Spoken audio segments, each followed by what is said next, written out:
بنتا جو صالحین میں آ جائے، مقربین میں آ جائے، اولیاء کاملین میں آ جائے، اللہ والوں میں آ جائے۔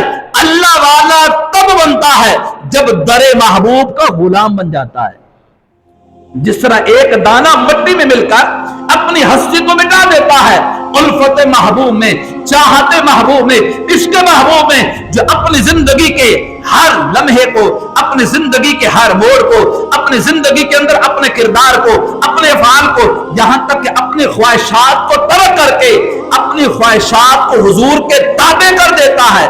وجہ کیا کہ اس کریم آقا کی محبت میں اگر کھاتا ہے تو حلال چیز کا انتخاب کرے گا، حرام کو چھوڑے گا۔ وجہ کہ نبی پاک علیہ السلام نے جو میرے لیے حلال فرمایا ہے، رب کے حکم سے میں نے وہی کھانا ہے۔ جو مجھ پر حرام کیا گیا اس کے قریب نہیں جانا۔ وجہ کیا ہے؟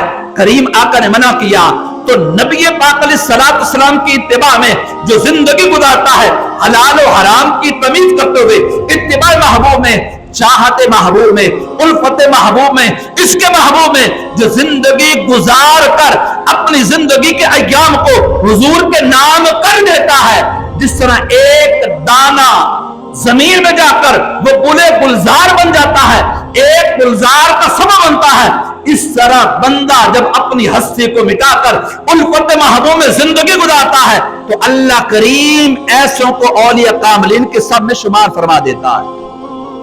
بغیر الفت محبوب کے اگر کوئی ولایت کا دعویٰ کرتا ہے یہ کذاب اور جھوٹا ہے۔ اور حضور کی محبت کے لیے حضور کے فرمان سے پیار کرنا ہوگا، حضور پر نازل ہونے والے قرآن سے پیار کرنا ہوگا۔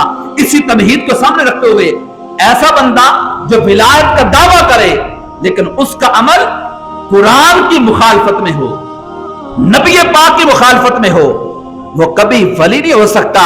شعبدے بازیاں تو دکھا سکتا ہے، جادو کے کرشمے تو دکھا سکتا ہے، وہ نظر پر جادو کر کے نظر بندی تو کر سکتا ہوگا، شیطان کی طاقت تو لے سکتا ہے، لیکن جو روحانیت کی طاقت اور پاور ہے یہ در مصطفیٰ کی غلامی اختیار کرنے کے بعد یہ اللہ کریم مقدر فرما دیتا ہے۔ تو اپنے عقیدوں کو بے لگام نہ چھوڑیں، اپنے نظریات کو اس طرح ہر ایک کے پیچھے نہ لگا دیں جس کا عمل قرآن اور حدیث کے تابع ہے۔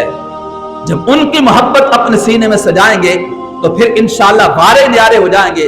ہمارے ہاں ہوتا کیا ہے، ایک بندہ بالکل دھڑلے کے ساتھ شریعت کا مخالفت میں چلتا ہے لیکن ہمارے لوگ اس سے عقیدت کر رہے ہوتے ہیں۔ وجہ کیا ہے؟ کھرے اور کھوٹے کی پہچان یہ ختم ہوتی جا رہی ہے۔ ولایت عظیم منصب ضرور ہے لیکن آج کل لوگوں نے 10 تسبیحاں اپنے گلے میں ڈالنے کے بعد، 5 انگوٹھیاں ڈالنے کے بعد، بڑی بڑی لٹیں رکھنے کے بعد، عجیب و غریب کپڑے پہننے کے بعد یہ ولایت کا ڈھونگ رچا کر اور لوگوں کو گمراہ کرنے کی کوشش کرتے ہیں۔ اللہ کے جو ولی ہوتے ہیں ان کے عمل کی یہ سب سے مقدم نشانی ہے، ان کا کوئی بھی عمل وہ شریعت کی مخالفت میں نہیں ہوگا، وہ شریعت کی مخالفت میں نہیں ہوگا۔ اب حضرت بابا فرید گنج شکر رحمۃ اللہ تعالی سے کسی نے پوچھا کہ ولی کیا ہوتا ہے؟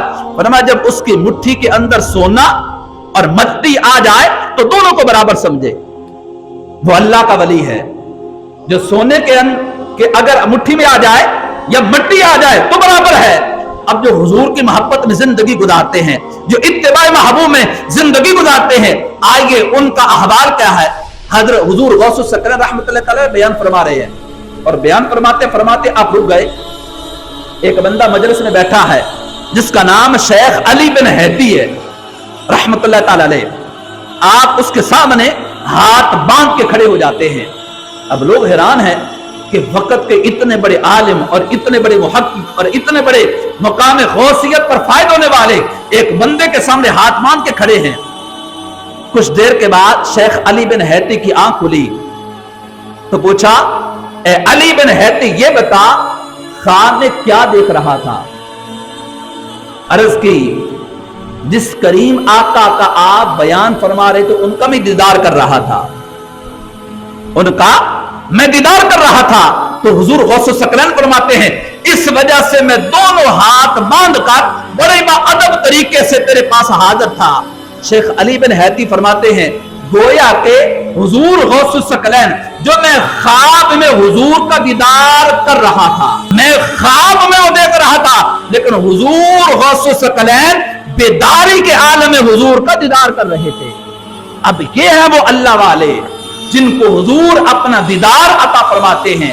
تو میرے معزز، حضور کی محبت اور صحیح کامل محبت یہ انسان کو دنیا سے انوکھا اور نرالا کر دیتی ہے۔ تو پھر ایسا بندہ اللہ کریم جو حضور کی محبت میں اپنے آپ کو فنا کر دیتا ہے، اللہ کے عالم اپنے محبوب سے محبت کرنے والوں کو منصب ولایت کا نور ان کا مقدر فرما دیتا ہے۔